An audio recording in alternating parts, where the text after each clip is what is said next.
what we're finding is there's this huge phenomenon in beauty with this Gen Apha group. They are the new Sephora culture. They're going into Sephora and Ulta, these 9, 10, 11-year-olds, and they are taking over these stores. Their skincare routines are like 5 to 10 products, which is wild. Hi, everyone. Welcome to CX with Chopra. We are in New York right now and talking about customer experience. Why customer experience? Like I've been talking about some of my previous episodes as well, that in the last, I would say, a decade or two, everybody has been talking about the whole digital transformation. And I personally feel that to a certain extent, the whole digital transformation has happened, although it's still happening at a fast pace. But I think now we are in that era of customer experience transformation, where I think a lot of the brands are still uncovering how the new experiences would unfold, how the tech would unfold, how the consumers would react to those experiences, and how some of the brands can actually be relevant, I think, in today's world. And it's, I think, especially now, if you look at in today's competitive world, brands which provide, poor customer experience not only take a hit, financially, in some cases probably may not even survive. And when you look at, let's say, the retail sector, where I think customers now have, more choices than ever before, it's very difficult for brands, because now even with just one bad customer experience, there's so many options that the customer has to switch to another brand that it's crazy now, that the competition that's out there. So that's there. And talking about customer experience, we know it's relevant. A lot of, there are studies from Forbes, McKinsey, Bain, everybody is talking about why customer experience should be the most important thing. But while we talk about customer experience, it's good to know that, who is actually spearheading the whole customer experience transformation.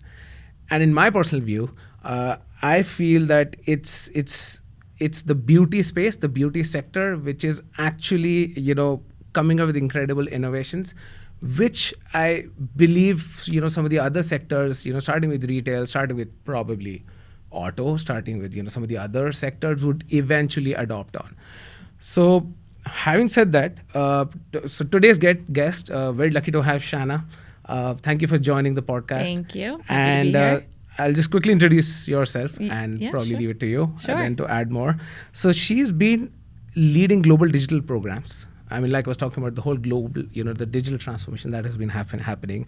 She's spearheaded award-winning campaigns with Estee Lauder, Trish McAvoy, Calvin Klein, Marc Jacobs, and now working with Coty as Vice President of Innovation, Beauty Tech, and Web3. She's now actually spearheading how the whole customer experience, I think, is going to shape up in the future for beauty. And like I said, beauty is, I think, is right at the forefront. It's probably going to show the path to almost all of the other segment sectors as well. Yeah. So welcome to CX with Chopra. Thank you. So happy to be here. So yes, as you mentioned, I am working on a lot of different projects, more specifically when it comes to augmented reality, artificial intelligence, virtual reality, Web3, so gaming, and then any white space opportunities in between. So really looking at the forefront of innovation and how that shapes the consumer experience, as you mentioned, to make it something really new and innovative and disruptive, because I think we have to really look at how do we become a disruptor in this space and not keep doing what everybody else is doing along the way. And just a little bit about Coty, for those that aren't familiar. So Coty is one of the world's leading global beauty companies. We have about 50 plus brands now across skincare, makeup, and fragrance. So some of brands that some of your listeners might know, like Gucci, Burberry, CoverGirl, Rimmel, Max Factor, Kylie. There's so many. So yeah, it's really great to be here and talk about this topic. Yeah, and exciting because the whole disruption part, I don't think now it's an option probably. Now you have to, I think, do it, because if one brand, doesn't do it, somebody else is going to come and do it. Correct. But so how do you define, the whole customer experience, in the space of beauty tech or beauty, just say? Sure. So we really look at this, and I know this is kind of cliche at this point, but we try to look at this truly as an omnichannel experience, right? Because consumers are coming in in all different ways to discover new products. There's the TikTok consumer, there's the Instagram consumer, right? That social consumer.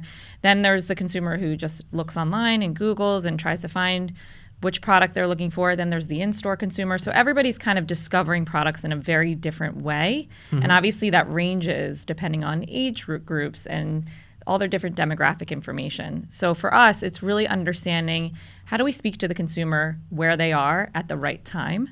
And so you really have to think about every single touch point that they are looking at to discover new products and to find the ones that are right for them.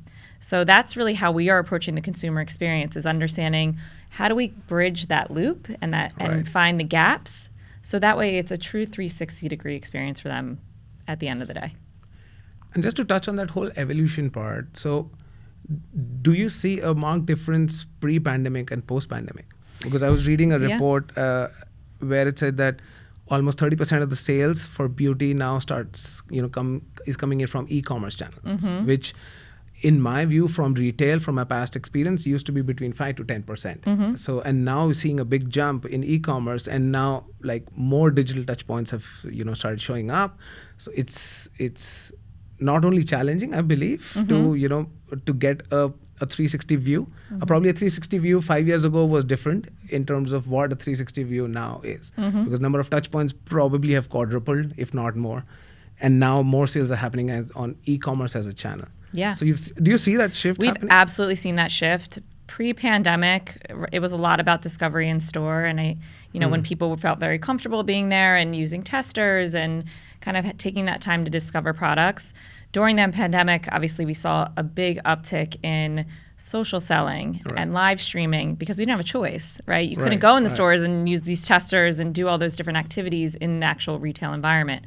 So everybody had to lean into that at the time, and we've definitely seen, because of that, the uptick of e-commerce has become such a wide, important channel for everyone in every industry, right? And then we saw how Amazon started shifting their strategy because of that, and how our major retailers started shifting their strategy. So, yeah, I mean, absolutely, it's something that we focus on a lot, especially in the social sphere, because I think social selling has boomed over the last 2 years. I mean, again, you look at TikTok, just the sheer fact of the hashtag TikTok made me buy it, and how much that has increased people going straight from social into buying that product.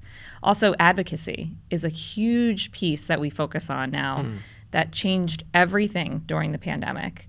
People are really, I mean, influencers, it's nothing new, but using influencers in an organic way and getting just normal people, talking about your products. And that influence, that wide influence, is really important now. And I think influencers have now become a distribution channel as well. It's not only about influencing people, but then they have a big followership. And then it's great because, interestingly, back in India, some of the influencers have started coming in some of the Bollywood movies as well. Yeah. Because the producers know that they have a big audience out there. So if I get that person in my movie, I already have an audience. I don't have to market my movie. Exactly. So it's very interesting. We're actually also finding that beauty advisors, right? The people that are actually selling the products in store are now live streaming and becoming their own advocates and their own influencers in their own right, which is very new. I mean, this was not happening before the pandemic. And if it was very rare. So leaning into the people that are already speaking about your brands in retail, now putting them online as kind of superstars to sell products, it's a new phenomenon. Interesting. Yeah. But if you look at the whole, let's say, consumer journey, let's say right from product need generation to begin with, to product discovery, to the purchase, post-purchase, and advocacy, a lot of shifts would have happened post-pandemic. Like you're saying, the whole product discovery changed, or the advocacy changed. So and even the purchase now, everybody, even my parents now buy everything online. Right from booking an Uber to groceries to everything. So now, yes, the shift happened across all the stages because nobody had an option. But now we are like, 5 years, out of the pandemic in a way. Which part do you think is still sustained, and which part we've probably gone back to the pre-pandemic era? Because like we were discussing before that, people started going back to the stores, which is great. Yeah. But it's not the same journey what used to be. Some of the journeys what got amplified, impacted, which probably have now stayed on because those influencers are there. They're not going back, which is great for a brand. But what part do you think has still stayed, which part has probably gone back or should go back? Yeah, I think the part that stayed and that people really appreciate is that direct to your home model, right? A lot of the retailers over the course of the pandemic adopted that quick ship idea that they didn't have before, right? Like of course, Amazon, the one-click buy, the quick ship, the Amazon Prime, that's been there. But what we saw is a lot of retailers that started adapting the same model. Now you see like GoPuff and Uber Eats. Now you can get groceries and your beauty products delivered straight to your door immediately. So that piece is definitely will maintain. I don't think that's going to go anywhere. And I think the idea of convenience, right, and being able to order right away and get what you need immediately, that will stay. Yeah. And I think the idea of it being immediate and wanting that instant gratification for the younger generation will always be there. Will always be there because they've not seen that era where we used to. And so that part's going to stay. But yes, I think people really missed going in store and having that true in-person retail experience and discovery and touching things tangibly. So that is going to change back, and we're already seeing that quite a bit. People are back in stores and they're enjoying that experience. But I think what's changed also a little bit is the discovery piece, right? The discovery piece has definitely changed, and I don't think that's going to go back. Is using the online platforms to discover new products, to hear about new products, to then go in store and buy them. So we are seeing kind of that bridge between physical and digital happening more and more than it was before the pandemic, I think. There was still that major gap between the two. I think now it's starting to merge a lot closer. It's interesting because I'm going to touch upon personalization on that, because now people expect that level of personalization. People expect brands to know them because they have been interacting so much online. But before that, I would want to, interestingly also talk about, I think, the whole evolution of CX, because it's very interesting that, we started with a product-focused mindset, that the product should be great, people find a way to use it. That's how Sony Walkman started, where you have a great product, people will find a way how to use it, people will use it, and even the KPIs for success were around how many number of features do we have. And then it shifted towards being customer-focused, where Amazon came and changed the game, in terms of people also started about what's the CSAT score, customer satisfaction, Net Promoter Score, all those kind of things that, looking at customer. Now moving more towards, I think it started shifting towards experience side of it, and now pandemic actually, I think, boosted it. That yes, experience becomes a key part now, because especially now you talked about product discovery. Now there's so many tech out there, which you yourself have been launching, working on, and transforming the whole experience, like a virtual try-on or gamification. So, I mean, it's interesting that how it's shifting, but now coming back to the whole personalization point, because now the customers expect. I mean, for brands, the whole transformation towards the 360, it takes time, but the customer expectations probably change in an year. Because now there are so many smaller companies which are coming and solving a particular niche problem. They're doing great, but that is changing the customer expectation. So how are we? How do you look at that? The whole personalization. What are the customer expectations? How do we match those expectations? You're definitely right. The consumer expects it at this point. But the problem is, and the toughest challenge is having the right data to speak to that consumer. And I think every brand, no matter whether it's beauty or otherwise, has that same challenge today, especially with the emergence of AI and Gen AI. It's really understanding the consumer at their core. And like you said, really following them along their journey. So as I mentioned in the beginning, it's about delivering the right message at the right place at the right time, and they expect that. And when it's not delivered that way, they get frustrated, and they can pivot very easily, and their frustration can happen very quickly. So if we're not using that data correctly to take them through that full journey, then we're really missing the mark, because it is an expectation. And consumers are smart now. They know that we're collecting that data, right? Even with the elimination of cookies, et cetera, there's still many ways that we can collect that data from them. So, really looking at CRM and looking at ways that we can deliver those messages that feels organic and not pushy, right? Or loyalty programs are a great opportunity as well. really understanding, what can we give back to them as being part of the community? Yeah. What's the storytelling that we have behind our brand and our products that speak to our core demographics, so that way they feel related to the brand. So really taking into all these things all into consideration, that's how you can make it a personalized experience for the consumer. Yeah, because it's a two-way thing now, because now I'm giving consent. Correct. For my data. Correct. So I'm expecting something in return. Correct. Which is a great experience. Now that I've given you consent, my assumption is you know everything about me, or I've given you the details. Now give me that experience. Exactly. So are you also seeing different expectations level for different generations? Yeah, absolutely. Gen Zs or... I mean, Gen Zs are the most advanced, and everybody's looking at Gen Z. Right. Everyone. They have never not had the internet, right? I think That's they're the first generation to not have ever had the internet. So they grew up with that. It's native for them. So we have to be using that data properly, because they sniff it out immediately. They know if the brand doesn't have any idea what they're doing. Yeah. I think for millennials, and then above that, there's more leniency. Yeah. I think we're more tolerance probably. We're a bit more forgiving, I want to say, because we know, and I think we're more open to the old school way a bit, even though we still have that expectation. I think we're a little more weary that people have our data. Yeah. And you've seen that it took us 10, 20 years to get to this stage. So we have, we appreciate that as well. I mean, I think my parents even are like, oh, they know everything about me, Like my brother, for example, he's a little older than me. He's like, I don't want to have an Amazon Echo in my house because I don't want them hearing my conversation. Like our generation, the older generations are a little bit more paranoid. Whereas the Gen Z, they want it. I mean, they want to be connected. They want to have us understanding everything about them because they want it to be personalized. Yeah. They don't want to waste their time. And that's native for them. And that's native. Yeah, they don't know any different. So it's really interesting. And then you look at the Gen Alpha, which is going to be a completely different model.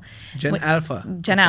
So that's new for me. That's like teen, preteen, a bit younger. But what we're finding is there's this huge phenomenon in beauty with this Gen Alpha group. They are the new Sephora culture. They're going into Sephora and Ulta, these 9, 10, 11-year-olds, and they are taking over these stores. Their skincare routines are like 5 to 10 products, which is wild, quite frightening. I have a 9-year-old. She's one of them.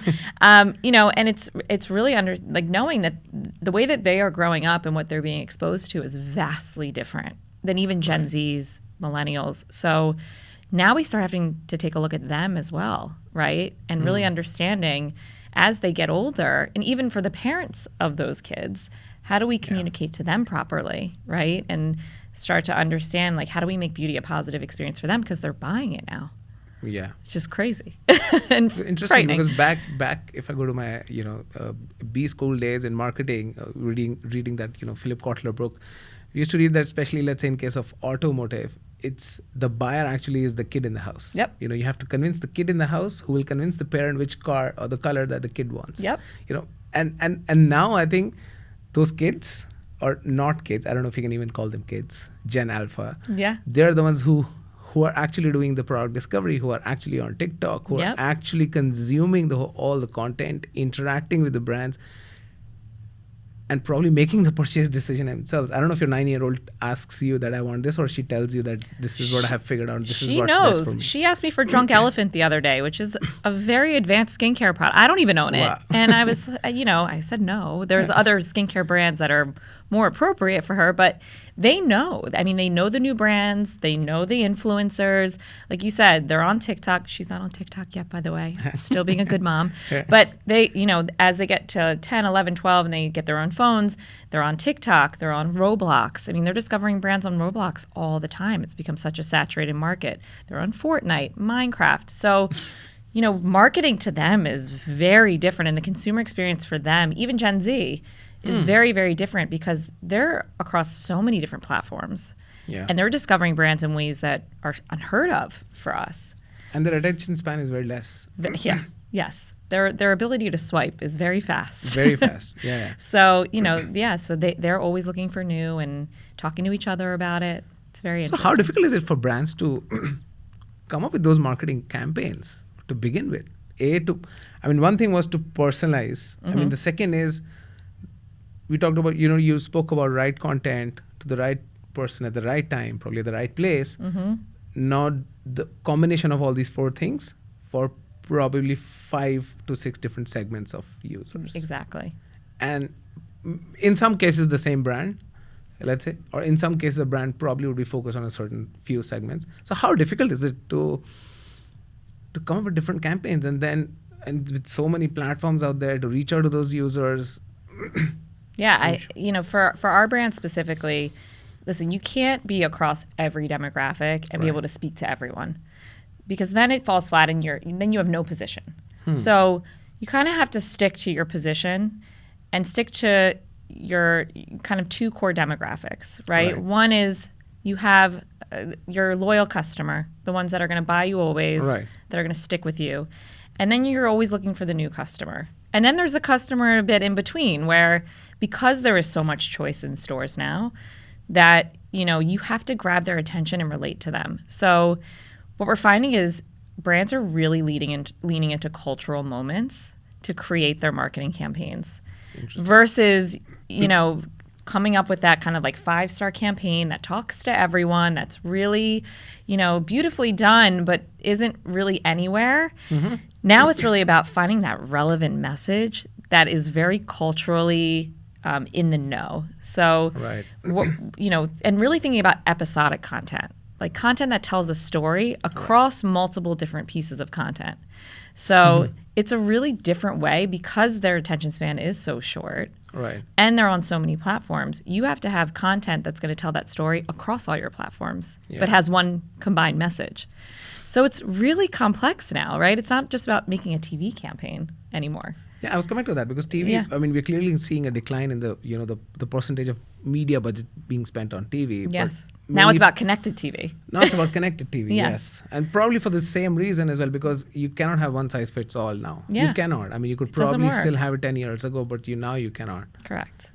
So it's different. And also, like, when you look at the delineation between luxury and mass, there's also a very big difference. Luxury, you can still get away with, you're going to have your major campaigns, and it's going to be really around selling that dream of your product. Creating that aspirational value. Creating an aspiration. Billboards and stuff. Exactly. But mass, there is that expectation of constantly generating content and storytelling and, again, culturally relevant moments and always being on. So it is hard. It's hard. And especially in the mass, the clutter of brands is also so dense. Yes. Yeah, because so many small niche players are coming, probably solving a particular problem. Like you said, very interesting. In one of my previous episodes, guest talked about that customers are on a mission. Typically, right? The mission could be, probably it's my wife's birthday and I have to go buy perfume, let's say, or I'm going on a holiday and I have, for skincare, probably have to find something. So it's for brands to figure out what those missions are, and then try to see where do they place themselves, and then try to orchestrate their campaigns around it, and then speak, and then be more relevant. Exactly. Because it's not just being about being on TikTok, Instagram, all this. It's not about that. It's more about what are you talking about? More about the content. Because nowadays, especially, with Gen Zs, if I may say, it's not about just showing an ad. They know what is bullshit and what is real content, right? So it takes them a fraction of a second just to swipe out. So like you're saying, the content has to be relevant. You have to figure out, how do you place that product in a particular. Now, that's why we see a lot of collaboration happening with Netflix and some of the Amazon Prime series as well, because that's how brands are figuring out, how do we, because they know, let's say, yesterday I was looking at Bath and Body Works. They have a collab with, I think, doing a Netflix for Bridgerton. So they know there are certain audience which will come and see, and which products to place. Probably it's a safer bet for them than doing, let's say, a television. Yeah, it makes a lot of sense. But then again, it goes back to our earlier point. This is where the data comes in. You've got to be looking at the data. You've got to be looking at the data of your consumers and where they are and what they're interested in and what they're watching, right? Because, again, we have all that information now. So you really have to take a deep dive into that to then allow that to inform what you're doing, not just from a storytelling perspective, but also where you're playing that story. So yeah, data, that's everything these days. But that's interesting because from some of my past conversation, one theme which came out was that one of the challenges in a successful customer experience transformation is data. Yep. Like you also said, access of data, availability of data. Now, another different interesting perspective is that where does CX sit in an organization? Because probably 5 years ago or 10 years ago, CX would be a marketing function where you're looking at awareness, looking at customer experience. How do you do that? But now it's not just marketing. IT plays a big role. Where does the data comes in? The data plays a big role. Then operations play a big role. People expect same day delivery. Supply chain. Supply chain becomes everything. Now everything touches customer experience. Yes. So everything touches customer experience. And for some of the brands which are not designed, in terms of, do you think this could be a potential challenge in the whole transformation, that how do these different functions in an organization work seamlessly, because they're all working towards a common goal? Like you're saying, for example, marketing or innovation or experience would not be possible if we don't have data. So data team have to be aligned in terms of what are we capturing, how we are structuring it, how is it accessible to different teams, trust in data, all those things. And then supply chain, everything has to go work hand in hand. And although we were saying that beauty is the forefront doing great things, but they're also facing all the challenges head on. Yeah. And especially these traditional corporate companies that have been around forever. Yeah. Right?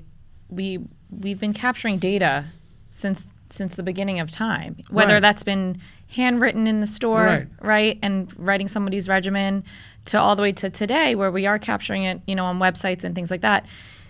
The issue, as you mentioned, is how do we get all of that to talk to one another and to create kind of this centralized location for all that to sit, so we can all dip our finger in when we need it and figure out what piece of data do we need at this particular time. So we're seeing now, and I think this is the biggest shift since after the pandemic, is everyone saying, oh no, we need to create this centralized location for all our data. Right. The companies that were smart and did this pre-pandemic or from the beginning of their company, which now have a strong foundation. But I want to say majority of the companies didn't think about this at the time. And as they got bigger and bigger and bigger and things got more complex, now everyone's kind of having to take a step back, especially with this emergence of AI and Gen AI, because you need the data, you need good data. Everyone's taking a step back and saying, oh no, we have to build this. And some of it you have to build from scratch. So and it takes time. It takes a lot of time. It's really complex. So that's, I think, we're going to start to see that a lot more over the next couple of years and beyond, of this creation of these kind of centralized data hubs within these companies. So that way it does allow these other teams to function and create the best consumer experience possible. Yeah, because otherwise, end of the day, all these functions have to work hand in hand, because otherwise they'll all be working to towards their local maxima, but may not meet the Uber goal of providing a seamless 360 experience to the customer. Because one interesting example was that how probably brands can do it is probably have one common CX metric which all these functions can then work towards to optimize. Let's say in case of a Uber or a Lyft, it could be just the wait time for the cab. Now, if every function just focuses on optimizing that wait time, be it operations, be it tech, in terms of what information to provide, all those things, then automatically that alignment would happen, right? But otherwise, it would still be, a CMO function working to maximize, and rightly so, to maximize their own, objectives. IT would be doing their own, but they'll all have to work, hand in hand. Yeah, everybody has to have a common KPI. And it's got to come from the top down, right? So, and that's also very difficult to manage, especially in a very large company, right? Because everybody has 50 plus brands. 50 plus brands. We have 12,000 employees. Getting everybody to align on one common goal is hard. But that being said, I think we all are looking at consumer experience as a common goal. We have to. And we're looking at data as a common goal because we have to. So we're getting there, and I think we're getting closer to aligning on that core common KPI or KPIs. But it does take some time and headaches sometimes, and challenge. But yeah, you're absolutely right. Because I'm coming to the next point is, especially for global brands, there are different cultural nuances as well, or the tech which is available, in certain countries. For example, in India, you have UPI, where you could just pay using your phone and that's it. Mm-hmm. That option may not be available, let's say, in US Mm-hmm. or some other country. Likewise, US would have certain tech which probably not be available in Europe. Mm-hmm. So those are, I'm sure, are also the challenges that you have to figure out, that when you go roll out a campaign, roll out any tech to impact the customer experience. I'm sure it's crazy. Yeah, I mean, even when you think about US versus Europe versus Yeah. China, right? Right. China is its own completely different infrastructure Right. with the rules and regulations and privacy and protection and Different platforms. It's a completely different model, and the consumer is completely different and honestly like much more advanced. Just with the way that they're shopping and they're interacting with brands and interacting with each other. Live streaming is huge in China. It's Right. probably the number one way that they're selling product today, which is unbelievable because in the US and Europe, it's not really the case. Right. So yes, when you look at different technology and innovations, for example, we built virtual try-on, right? Which is the ability to try on makeup and skincare, well, not so much skincare, but try on makeup virtually. We do also do skincare diagnostic tools, but that type of discovery is very common now in the US and Europe, whereas it's really not as common in China. So yeah, when we think about the different tactics to sell, it does change vastly between markets. It changes vastly between demographics. So you have to be very purposeful when you're launching different technology. It's not a one size fits all. But is it easy? Not easy, but does it give an advantage to global brands that, for example, you've implemented something here, let's say virtual try-on, which may not be, very popular in China, but then you've implemented successfully here. Now you can just lift and shift, implement it there. Likewise, few things which work in China, you've implemented there, and then you lift and shift in Europe or US. You've already got the tech. You've already got, how to go about implementing it. So is it an advantage then for global brands in a way? Yeah, I mean, listen, testing and learning. On the both sides. Yeah, test and learn is always a great thing, right? Developing proof of concepts and trying new technologies and trying them in different markets and then leveraging them in other markets is yes, usually the way that we go about it. How we typically look at it, though, is everything needs to be optimized for the different markets. And sometimes it's not even countrywide, it could be citywide. I mean, you look at the ways, when you look at the US, there's so many different ways to market to the urban communities, suburban communities, north, south. So we are constantly, even when we're creating tech, optimizing, testing and learning, seeing what does well, seeing what doesn't. So yes, of course, you're always one step ahead when you're trying something, especially trying something new. But you always have to be looking at what's working and what's not so you can optimize along the way. And when you come up with new innovations, which is coming up with, so how do you define what good CX looks like?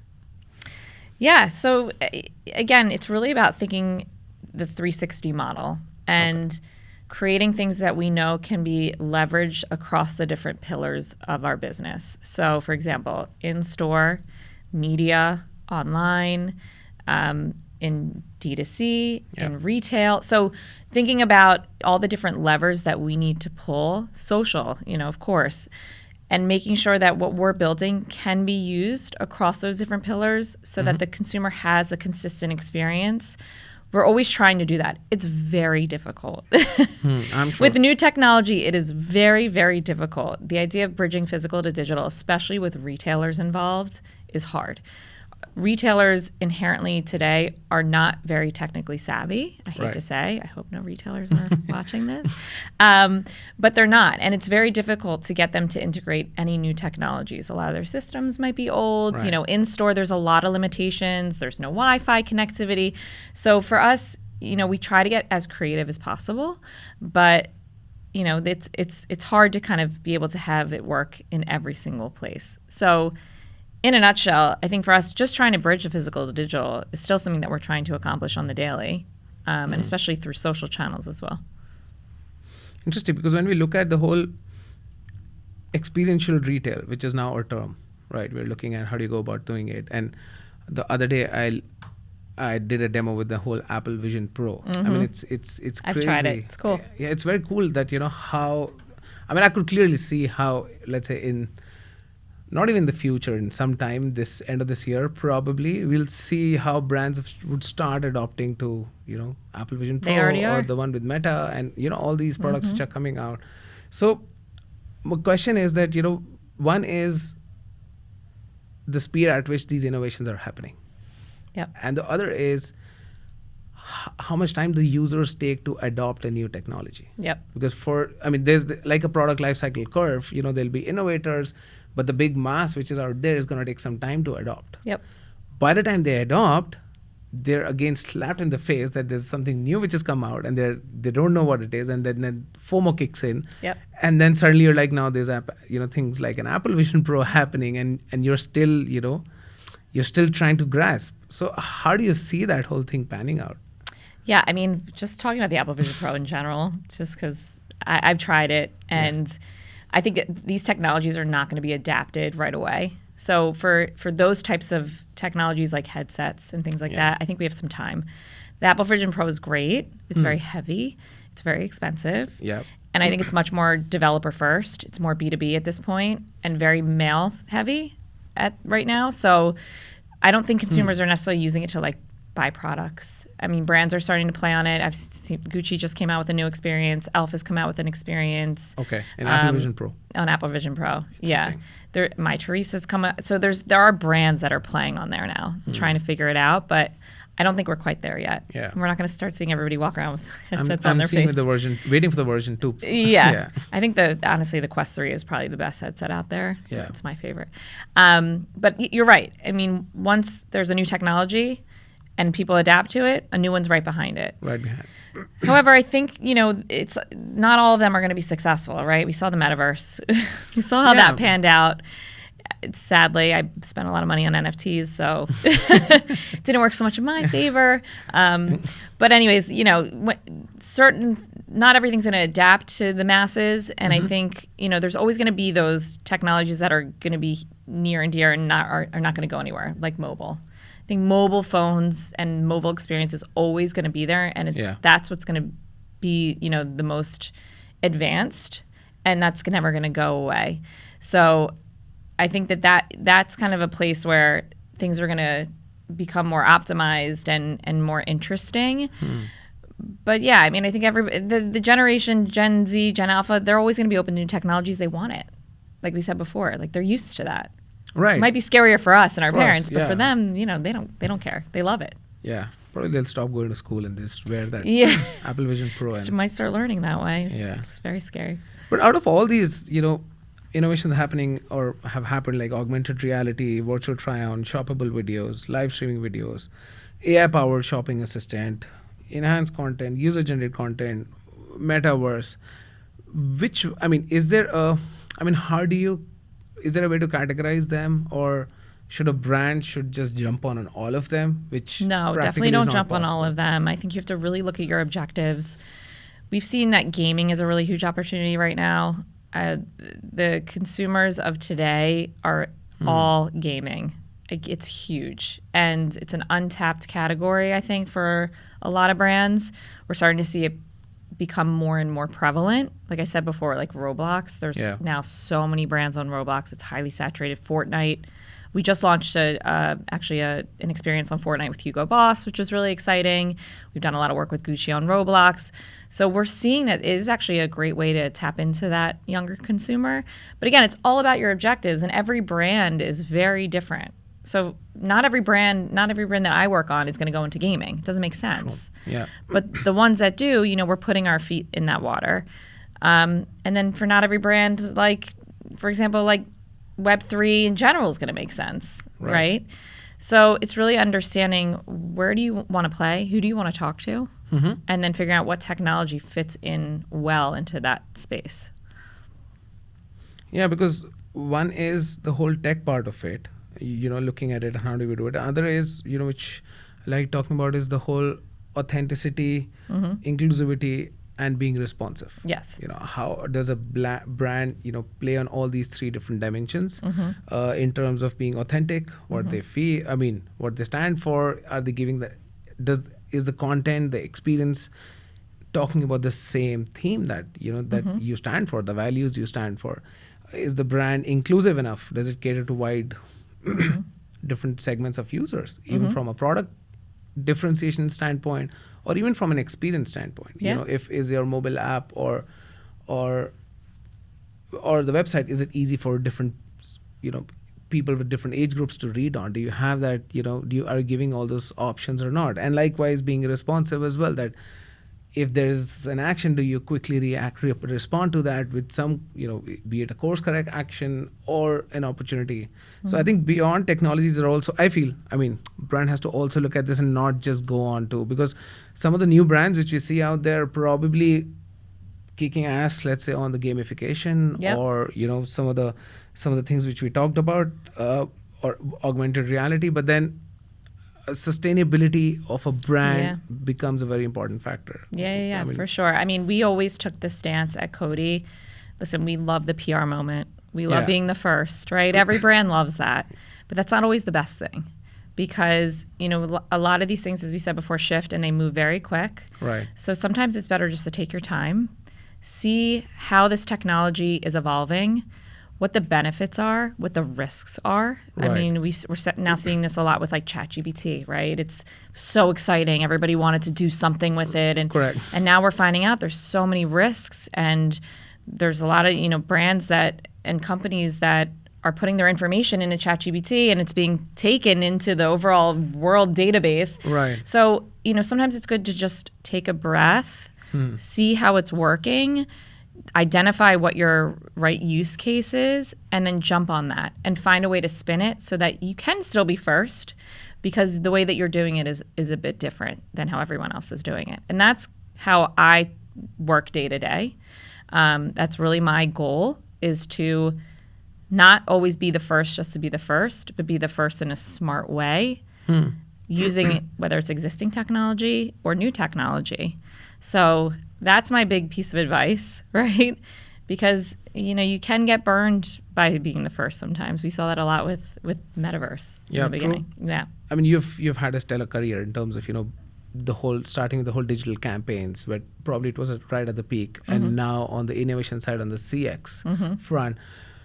So what piece of advice would you give to the young professionals out there? You know, because now it's very difficult to pinpoint the skills that you need to pick on. Yep. You know, there's tech, there's data, there's marketing, there's so many different things that you should be focused on to probably excel in the whole CX, if I may say, you know. Yeah. I don't know if CX would be a title in the future, but then if they have to grow in this space and be really effective, or even young entrepreneurs, you know, trying to figure this out. So what piece of advice would you? So when I started my digital journey, I was in a very different role than I am today. And over those course of, it's almost been 20 years. I hate to date myself, but I didn't bring that up. I didn't ask that. Yeah. But, you know, being in that digital journey from so early on, I've really touched every facet of the business over time. Right. I worked on e-com. I've run commerce. I've worked on marketing, digital marketing. I've worked on innovation. You know, I've pretty much touched every pillar of the digital business over the course of those years, and doing so allowed me to really understand the consumer journey. So I feel like yes, it's good to have a focus, but if you're young and you have the chance, don't focus too much. I would say try everything in that space. Be in every role, even if it's for 1 to 2 years. It's the only way that you're ever going to really understand it is to do it. Right. So it's good to if you have that flexibility to be in different roles, try different things, or if you don't have that flexibility, work cross-functionally. Right. Reach out to other people in the different pillars of that business to learn what they're really doing. Because otherwise, if you pigeonhole yourself too much, you're going to get stuck. And you really need to understand the full cycle. So, especially the pace of transformation which is happening, you don't really want to get, you know, pigeonholed in one thing. Exactly. And tomorrow it may become irrelevant altogether. Exactly. That's true. Very good point. Cool. Great. Thank you so much. Thank you. I love the conversation. I'm sure it was I found it very insightful. I loved it. So thank you so much for being part of the podcast. Thank you. And thank you. All right. Great. Thanks. That's fine.